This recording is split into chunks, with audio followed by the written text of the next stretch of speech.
গরু গাড়ি আটকালাম কেন? আমাদের সরকার গরু আমাদেরকে একটা গাইডলাইন বেঁধে দেওয়া হয়েছে যে 14 বছরের নিচে কোনো গরুকে কাটা যাবে না, এবং কেউ যদি নিয়ে যায় বেআইনিভাবে তাকে সেই গাড়ি সেই মুহূর্তে ধরতে হবে এবং তাদের কাছে জন্ম সার্টিফিকেট দেখতে হবে, চেক করতে হবে, জন্ম সার্টিফিকেট চাইতে হবে। জন্ম সার্টিফিকেট দেখাতে পারে 14 বছরের নিচে যদি থাকে সেই গরু ইলিগাল, থানা কেস হবে তাদের নামে।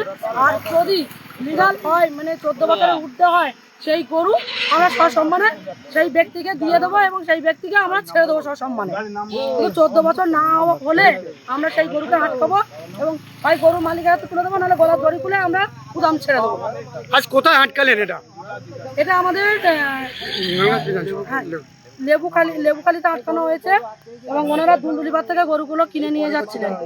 এখানে দেখুন গরুর শুধু গরু মানে মধ্যবয়স্ক গরু যে তা নয়, ছোট ছোট 3 মাসের 4 মাসের বাছুর পর্যন্ত আছেন, আর সেগুলো ভিতরে লুকিয়ে নিয়ে যাচ্ছে, বলছে নেই বড় গরু। ফলো করুন সংবাদ প্রতিদিন ডিজিটাল।